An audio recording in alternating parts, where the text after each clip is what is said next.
எனதன்பு மேசம் ராசிக்கார நேயர்களுக்கு எனதினிய வணக்கங்க. நம்ம இன்னைக்கு வீடியோ பதிவுக்குள்ள முழுமையா போறதுக்கு முன்னாடி முருகரை மனதார வணங்கிட்டு வீடியோ பதிவுக்குள்ள போகலாங்க. ஓம் முருகா போற்றி, ஓம் முருகா போற்றி, ஓம் முருகா போற்றி. எனக்காக்கும் முருகனே போற்றி. நல்லதே நடக்கும், நல்லது மட்டும்தான் நடக்கும். நம்மளோட மேச ராசிக்காரங்க துணிவு தைரியத்துக்கு பேர் போனவங்க. இவங்க ஒரு முடிவு எடுத்துட்டா அந்த முடிவை அடையிற வரைக்கும் இரவு பகல் உறங்காம உழைச்சுக்கிட்டே இருப்பாங்க. புதிய விஷயங்களை முயற்சி செய்யறதுல இவங்களுக்கு ஆர்வம் கொஞ்சம் அதிகமா இருக்கு. இவங்க நட்புக்கு முக்கியத்துவம் தருவாங்க. அதே நேரத்துல நண்பனுக்காக உயிரை கொடுக்க கூட இவங்க தயங்க மாட்டாங்க. நம்ம இன்னைக்கு இந்த வீடியோ பதிவில் எதை பற்றி தெரிஞ்சுக்க போகிறோம் அப்படின்னு பார்த்தீங்கன்னா, நம்மளோட மேச ராசிக்காரர்களுக்கு குருவின் வக்ர நிவர்த்தியால் ஏற்படக்கூடிய பலன்களை பற்றி தெளிவாக இந்த பதிவில் தெரிஞ்சுக்க போகிறேங்க. குருவின் வக்ர நிவர்த்தியால பொன் பொருள் நகை அந்தஸ்து கௌரவம் ஒழுக்கம் எல்லாமே மேச ராசிக்காரங்களை தேடி வரப்போகுது. குரு பார்த்தால் கோடி நன்மை அப்படிங்கறதால மேச ராசிக்காரர்களுக்கு இது ஒரு ஜாக்பாட் யோகமா மாறப்போகுது. சனி பகவான் ஏற்கனவே வக்ர நிவர்த்தி அடைந்துள்ள நிலையில குருவும் வக்ர நிவர்த்தி அடைகிறது கூடுதல் பலனை உங்க வாழ்க்கைக்கு அள்ளி தரப்போகுது. மேச ராசிக்காரங்க தைரியமானவங்க, தன்னம்பிக்கை உடையவங்க, நீதிக்கு கட்டுப்பட்டவங்க, நேர்மையானவங்க. இவங்க லட்சியவாதிகளா இருப்பாங்க. பொய் சொல்ல தெரியாது, இவங்களுக்கு ஏமாத்த தெரியாது. கோபம் இருந்தாலும் இவர்களிடம் நல்ல குணங்களும் இருக்கும். சூரியன் உச்சம் பெறும் ராசி என்பதால இவர்களிடம் சிறந்த சிந்தனை இருக்கும். குரு பகவான் 121 நாட்கள் பின்னோக்கி நகர்ந்தாரு. குரு என்பவர் ஒழுக்கம், கண்ணியம், கட்டுப்பாடு, பணம், பொருள், நகை எல்லாமே ஆகும். ஜாதகத்துல உள்ள தோஷத்தை நீக்கக்கூடிய ஒரே கிரகம் குரு பகவான் தான். குரு பார்த்தால் கோடி நன்மை அப்படிங்கறதால குருவின் பார்வை மேச ராசிக்கு பல நன்மைகளை அள்ளித்தர போகுது. குரு பகவான் மேச ராசிக்கு 9ஆம் வீடு மற்றும் 12ஆம் வீட்டின் அதிபதியா இருக்காங்க. 9ஆம் வீட்டுல தர்மகாரியம், ஆன்மீகம், இரக்க குணமெல்லாம் இருக்க. 12ஆம் வீட்டுல வெளிநாடு, வெளியூர், திருமண வாழ்க்கை, தாம்பத்திய உறவு, மருத்துவ செலவு, விரய செலவெல்லாம் இருக்கு. குரு பகவான் 3ஆம் இடத்தில் வெற்றி ஸ்தானத்தில் வக்ரமா இருந்தாரு. மேச ராசிக்காரங்க 7.5 சனியை பற்றி பயப்பட தேவையில்லைங்க. ஏன்னா சனி பகவான் குருவின் வீட்டுல தான் இருக்காரு. குருவின் வீட்டுல சனி இருக்கிறதுனால பெரிய பாதிப்புகள் ஏற்படாதுங்க. நவம்பர் மாதம் 11ஆம் தேதி முதல் குரு வக்ரமா இருக்கிறதுனால சில தடைகள் ஏற்பட்டிருக்கலாம். குரு வக்ரமாக இருந்த காலத்துல தந்தை உறவுல பலவீனம், அப்பா சொத்து, அம்மா சொத்து, வீடு, வண்டி, வாகன செலவு, வேலை நிரந்தரமாக இல்லாம இருக்கிறது, வெளிநாடு வெளியூர்ல வேலை கிடைக்காதது, வண்டி வாகன செலவு, நிலம் பூமியில சொத்து பிரச்சனை, வீண் விவாதம், கேஸ், காது, மூக்கு, தொண்டை, சுவாச பிரச்சனை, கால்வலி, ரத்தம் சம்பந்தப்பட்ட தொந்தரவுகள், படிப்புல மந்தமான தன்மை, கடன், பகை, எதிரி, வம்பு வழக்கு, தடை போன்ற பிரச்சனைகள் இருந்திருக்கலாம். குரு பகவான் வக்ர நிவர்த்தி அடைந்ததால இனிமேல் நல்ல பலன்கள் கிடைக்குங்க. படிப்படியாக பிரச்சனைகள் குறையும். சனி பகவானும் வக்ர நிவர்த்தி அடைந்துள்ளதால கூடுதல் நன்மைகள் உங்களுக்கு கிடைக்கும். திருமண பேச்சுக்கள் நல்ல முடிவுக்கு வரும். திருமணத்துல இருந்த தடைகள் நீங்கும். காதல், குழந்தை பாக்கியம் சிறப்பாக இருக்கும். வழக்குகள்ல வெற்றி கிடைக்குங்க. வேலை, தொழில், உத்தியோகத்துல பதவி உயர்வு கிடைக்கும். வெளிநாட்டுல இருக்கிறவங்களுக்கு நல்ல யோகம் உண்டாகும். விசா பிரச்சனைகளா இருந்துச்சுன்னா எல்லாம் சரியாயிருங்க. மருத்துவம், share marketing, ITI field, bank போன்ற துறைகளில் வேலை பார்க்குறவங்களுக்கு சிறப்பான பலன்கள் கிடைக்க போகுதுங்க. உடல் ஆரோக்கியம் மேம்பட போகுதுங்க. குருவின் வீட்டில் சனி இருக்கிறதுனால 7.5 சனியால உங்களுக்கு எந்த பாதிப்புமே ஏற்படாதுங்க. குரு 11ஆம் இடத்தை பார்க்கறதுனால தொழில அபார வெற்றி கிடைக்குங்க. குரு வக்ர நிவர்த்தி அடைந்திருப்பதால லாட்ரி யோகம் உண்டாகும். வெளிநாடு செல்லும் யோகம் இருக்கிறதுனால லாட்ரி எடுக்கலாம். ஆனா ஜாதகத்தை பார்த்து குரு பகவான் நல்ல இடத்துல இருக்காரா அப்படின்னு தெரிந்து லாட்ரி எடுக்கலாங்க. ஆசிரியர், வங்கி, கமிஷன் வியாபாரம், ரியல் எஸ்டேட் போன்ற துறையில் இருக்கிறவங்களுக்கு நல்ல மாற்றங்கள் ஏற்படும். பெண்களுக்கு மிகப்பெரிய வெற்றிகள் எல்லாம் இந்த காலகட்டத்துல தேடி வரப்போகுது. இது நாள் வரைக்கும் உங்களை வேண்டான்னு உதறி தள்ளிட்டு போன சொந்த பந்தங்கள் எல்லோருமே இனி வரக்கூடிய காலங்கள்ல உங்களை தேடி வரப்போறாங்க. உங்க வாழ்க்கையே சொர்க்க வாழ்க்கையா மாறப்போகுது. நீங்க இது நாள் வரைக்கும் பணம் காசு 4-5 பேர்கிட்ட கடன் வாங்கி ஒவ்வொரு நாளையும் வாழ்ந்திருப்பீங்க. ஆனா இனி வரக்கூடிய காலங்கள்ல நீங்க 4-5 பேருக்கு பணம் காசு கடன் கொடுக்கக்கூடிய அளவுக்கு செல்வாக்குல உயர்ந்த வாழ்க்கைய வாழ போறீங்க. உங்களுடைய படிப்புக்கும் தகுதிக்கும் ஏற்றார் போல நல்ல வேலையெல்லாம் கிடைக்க போகுது. உங்களுடைய மனக்கவலைகள் காணல் நீரா கரைஞ்சு போக போகுது. மனிதனா பிறந்த ஒவ்வொருவருக்கும் ஆசை இருக்கதாங்க செய்யும். அந்த ஆசைகளை அடைய நம்ம நினைச்சா மட்டும் பத்தாதுங்க. முழு மனசோட நம்மளுடைய ஆசைகளை அடைவதற்கான வழிய ஒவ்வொரு நாளும் என்ன பண்ணணும்னு யோசிச்சு அதற்கான திட்டங்களை தீட்டி உழைச்சுக்கிட்டே இருக்கணுங்க. உழைச்சா நிச்சயமா நம்மளுடைய ஆசைகள் எல்லாமே நிறைவேறிடுங்க. உங்க வாழ்க்கையில இனி வரக்கூடிய காலங்கள்ல உங்களுடைய அனைத்து ஆசைகளும் நிறைவேற போகுதுங்க. அப்படி ஒவ்வொரு மனிதனுக்கும் இருக்கக்கூடிய பொதுவான ஆசை என்னன்னு பார்த்தீங்கன்னா 16 செல்வங்களையும் அடைந்து வாழணும் அப்படின்னு தான் ஒவ்வொரு மனிதனுடைய ஆசையும் இருக்குதுங்க.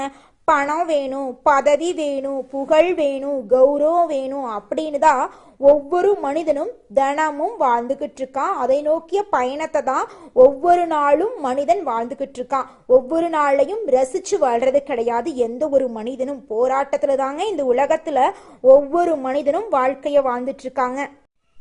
குரு வக்ர நிவர்த்தியால உங்க வாழ்க்கையே மாறப்போகுதுங்க. இது நாள் வரைக்கும் இருள் சூழ்ந்த உங்க வாழ்க்கையில இனி வரக்கூடிய காலங்கள்ல பிரகாசம் வரப்போகுதுங்க.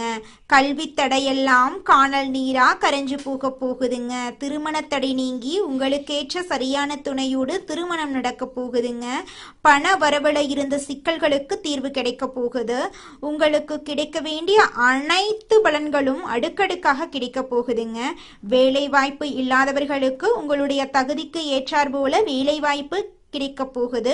உங்களுடைய ஆன்மீக எண்ணங்கள் அதிகரிக்க போகுதுங்க. வியாழக்கிழமை குருவுக்கு சிறப்பு நாளுங்க. அந்த நாள்ல குரு பகவான மனதார வேண்டிக்கோங்க. உங்க வாழ்க்கையில இருக்கக்கூடிய அனைத்து பிரச்சனைகளும் காணல் நீரா கரைஞ்சு போயிருங்க. உங்களுடைய எண்ணம் போல உங்க வாழ்க்கையில நல்லது மட்டும்தாங்க நடக்கும். குலதெய்வம் எங்கேயோ இருக்குது, என்னமோ இருக்குது அப்படிலாம் நீங்க நினைக்க வேண்டாங்க. நீங்க எங்கிருந்தாலும் ஒரு தீபம் ஏற்றி வச்சு அந்த தீப ஒளியில தெய்வங்கள் இருக்கிறாங்க அப்படின்னு நினைச்சு வழிபாடு செய்யுங்க. குலதெய்வமே தெரியாவிட்டாலும் வீட்டுல தீபம் ஏற்றி வச்சு ஏதாவது ஒரு நல்ல நாள்ல குலதெய்வத்தை நினைச்சு வழிபாடு செய்யுங்க. குலதெய்வ வழிபாடு குலம் காக்குங்க, குலம் தலைக்கும். முதல்ல குலதெய்வம், அப்புறம் இஷ்டப்பட்ட தெய்வம், அப்புறம் உங்களுக்கு விருப்பப்பட்ட தெய்வங்க. எந்த கோயிலுக்கு போனாலும் என்ன பண்ணாலும் ஏற்றமில்லை அப்படின்னு நீங்க சொல்லுவீங்க. தினமும் எந்திரிச்ச உடனே சூரிய பகவான நமஸ்காரம் பண்ணுங்க. அவங்களுடைய அனுகிரகம் இருந்தா போதும். மற்ற கிரகங்கள் எல்லாம் சாதகமா இல்லைனா கூட பரவாயில்ல, அந்த சூரியனுடைய பிரகாசம் உங்க வாழ்க்கையவே பிரகாசமா மாத்திருங்க.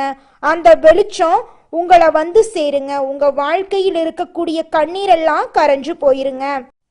நம்ம இன்னைக்கு இந்த வீடியோ பதிவுல எதை பத்தி தெரிஞ்சுக்க போறோம் அப்படின்னு பாத்தீங்கன்னா, நம்மளோட மேச ராசியில் இருக்கக்கூடிய ஒவ்வொரு நட்சத்திரக்காரர்களுக்கும் குரு பகவானின் வக்ர நிவர்த்தியால என்னென்ன பலன்கள் ஏற்பட போகுது அப்படிங்கிறத பத்தி தாங்க விரிவா இந்த பதிவுல நம்ம தெரிஞ்சுக்க போறோம். நம்மளுடைய மேச ராசியில் இருக்கக்கூடிய முதலாவது நட்சத்திரம் அஸ்வினி நட்சத்திரம். அஸ்வினி நட்சத்திரத்தில் பிறந்தவங்க தைரியம், தன்னம்பிக்கை, நீதி, நேர்மை, ஒழுக்கம் உள்ளவர்களா இருப்பாங்க. குரு பகவான் மீன ராசியில் உச்சத்துல இருக்கிறதுனால இது நாள் வரைக்கும் திருமணம் ஆகாதவர்களுக்கு இந்த காலகட்டத்துல உங்களுக்கேற்ற சரியான வாழ்க்கை துணையோடு திருமணம் நடக்கும். படிச்சு முடிச்சுட்டு வேலை கிடைக்கல, நான் தேடாத வேலை இல்லை, இது நாள் வரைக்கும் என்னுடைய படிப்புக்கும் தகுதிக்கும் ஏற்ற மாதிரி நல்ல வேலையே கிடைக்கல அப்படின்னு கவலைப்பட்டு இருக்கிறவங்களுக்கு இந்த காலகட்டத்துல நிச்சயமா வேலை வாய்ப்புகள் கிடைக்குங்க. அடுத்ததாக நம்முடைய மேச ராசியில் இருக்கக்கூடிய நட்சத்திரம் பரணி நட்சத்திரம். உங்களுக்கு எப்படி இருக்குன்னு பார்க்கலாங்க. இந்த மாதம் பரணி நட்சத்திரத்தில் பிறந்தவங்க நாகரிகமானவங்க, ஒழுக்கமானவங்க, திறமையானவங்க, அறிவானவங்க. இவங்க ஆசைப்பட்ட விஷயத்த அடைவாங்க. விரய செலவுகள் எல்லாம் இந்த காலகட்டத்துல குறைய போகுது. வெளிநாட்டு யோகம் இவங்கள தேடி வரப்போகுது. இவங்க தனியார் துறையில வேலை செஞ்சாலும் சரி, அரசு துறையில வேலை செஞ்சாலும் சரி, இவங்களுடைய தகுதிக்கும் திறமைக்கும் ஏற்றார் போல பதவி உயர்வு, சம்பள உயர்வெல்லாம் இவங்களுக்கு கிடைக்க போகுதுங்க. இவங்க குடும்பத்துல இது நாள் வரைக்கும் இருந்த அனைத்து பிரச்சனைகளுக்கும் தீர்வு கிடைக்க போகுது. இவங்களுடைய ஆசைகள், கனவுகள் எல்லாமே நிறைவேற போகுது. இவங்களுடைய வாழ்க்கையே சொர்க்க வாழ்க்கையாக மாறப்போகுதுங்க. அடுத்ததாக நம்முடைய மேச ராசியில் இருக்கக்கூடிய நட்சத்திரம் கார்த்திகை. உங்களுக்கு இந்த மாதம் அமோகமா இருக்க போகுதுங்க. கார்த்திகை நட்சத்திரத்தில் பிறந்தவங்க நீதி, நேர்மை, கண்ணியம், கட்டுப்பாடு, ஒழுக்கம் உள்ளவர்களா இருப்பாங்க. இவங்களுக்கு அரசாங்க வேலையில நல்ல யோகம் கிடைக்கும், தலைமை பதவி கிடைக்கும், வெளிநாடு செல்லக்கூடிய வாய்ப்பு இவங்களை தேடி வருங்க. இவங்க குடும்பத்துல இது நாள் வரைக்கும் இருந்த அனைத்து பிரச்சனைகளுக்கும் படிப்படியா தீர்வு கிடைக்க போகுது. திருமணம் ஆகாதவர்களுக்கு திருமண தடை நீங்கி திருமணம் நடக்க போகுது. குழந்தை பாக்கியம் இல்லாதவர்களுக்கு குழந்தை பாக்கியம் கிடைக்க போகுது. பூர்வீக சொத்து ரீதியாக இருந்த அனைத்து பிரச்சனைகளுக்கும் தீர்வு கிடைக்க போகுது. உங்களுக்கு வரவேண்டிய பூர்வீக சொத்து உங்க கையில வந்து சேர போகுதுங்க. உங்களுடைய உடல்நிலை ஆரோக்கியமா இருக்க போகுதுங்க. உங்களுடைய மனக்கவலைகள் காணல் நீரா கரைஞ்சு போக போகுதுங்க. உங்க வாழ்க்கையில மேலும் நல்லதெல்லாம் நடக்க நீங்க செய்யக்கூடிய பரிகாரம் என்னன்னு பார்த்தீங்கன்னா, உங்க வீட்டுக்கு பக்கத்துல இருக்கக்கூடிய கண்ணு தெரியாத குழந்தைங்களுக்கு உங்களால முடிஞ்ச உதவிகளை செஞ்சுக்கிட்டு வாங்க. உதவி செய்யணும் அப்படிங்கிறதுக்காக நீங்க லட்சக்கணக்கில் செலவு பண்ணணும் அப்படிங்கிற அவசியம் கிடையாது. உங்களால முடிஞ்ச அளவுக்கு ஒரு பேனா வாங்கித்தாங்க, ஒரு பென்சில் வாங்கித்தாங்க. இந்த உதவியை செய்யறதன் மூலமா உங்க வாழ்க்கையில நீங்க செஞ்ச பாவங்கள் எல்லாம் குறைய போகுது. உங்களுடைய வாழ்க்கையே சொர்க்க வாழ்க்கையா மாறிடுங்க. நல்லதே நடக்கும், நல்லது மட்டும்தான் நடக்கும். நன்றி, வணக்கம்.